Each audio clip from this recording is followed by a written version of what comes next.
Check the mic and make sure it sound right, boys.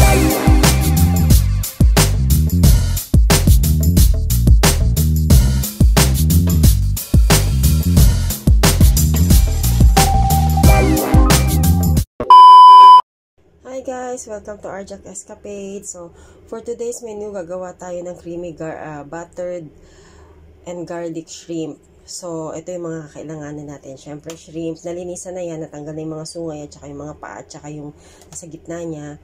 And then, we will have the onion spring, pang garnish lang. The butter. And then, ito yung ating shrimp bouillon.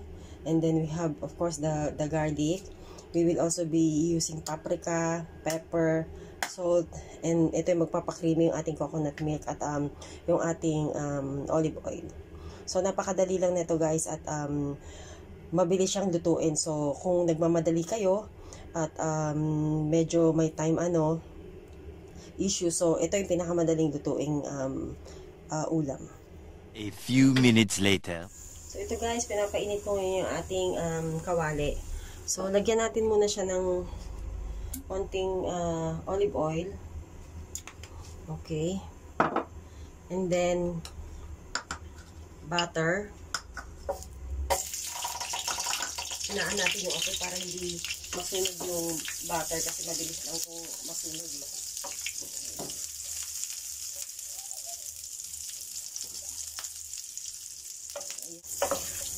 So, ayan. So, ilagay na natin yung ating shrimp.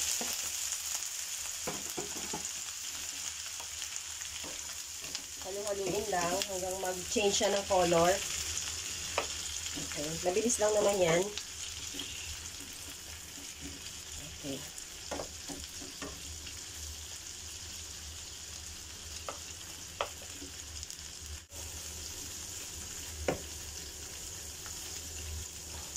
So, yung iba, mag-change siya ng color. So, tanggalin na natin. Okay. Kasi mamaya naman guys, iluluto pa natin siya. So, set aside lang natin. Okay.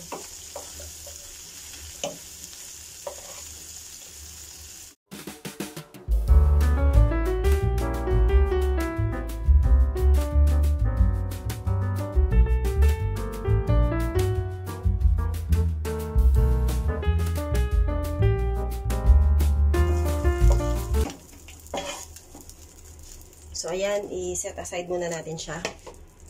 And then, dagdagan natin siya ngayon ng butter and olive oil.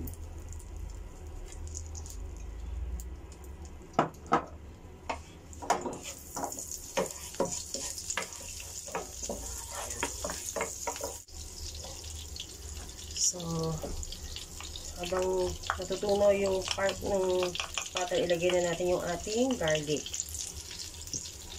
Mas maraming garlic, mas masarap. Okay. Hagain natin siya mag-golden brown. Pwede na rin natin ilagay yung ating cubes, shrimp cubes, para kumakapit na rin yung lasa sa ating garlic.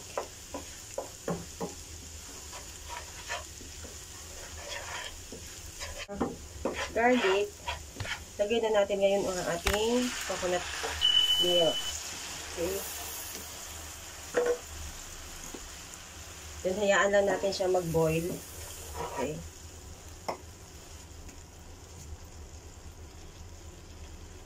Ngayon, pwede na rin natin siya lagyan ng paprika. Okay.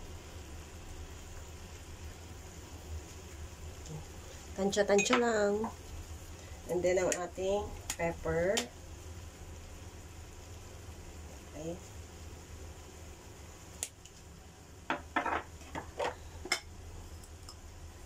Lagyan na rin natin siya ng chili flakes. Nakalimutan ko sabihin, kung gusto nyo pala medyo maanghang, pwede nyo lagyan ng chili flakes. Okay. So, ayan. Pakuluan lang natin siya. Actually, yung paprika, hindi naman siya matapang. So, to add color lang sa ating dish.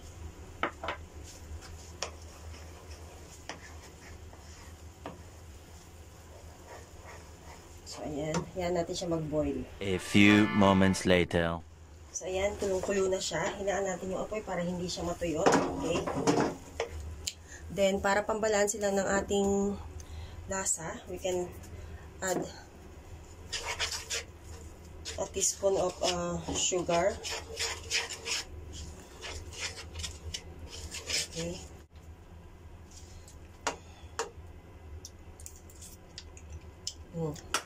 Sakto lang.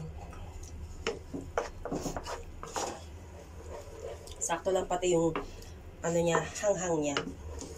So, ayan. Ngayon, ito, pwede na natin siya ngayong ibalik. Yung ating shrimp. Okay. And then, i-coat lang natin lahat ng sauce yung ating shrimp. Okay. And then, maybe just simmer for 2 minutes. And then, yan na guys. That's it.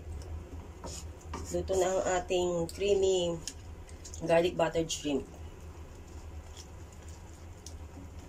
Okay. So, let's just wait for 2 minutes. So, ayan guys. Luto na siya. Lagyan lang natin siya ng garnish. Ang paarte.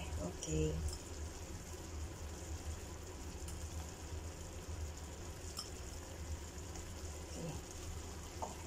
Ayan, tapos na ang ating creamy garlic butter shrimp. So guys, maraming salamat ulit sa pag-subscribe at panonood ng mga videos namin ng Arjac Escapades, and sana continue lang po kayong mag-subscribe at mag-share ng mga videos namin. Maraming salamat po, and God bless everyone.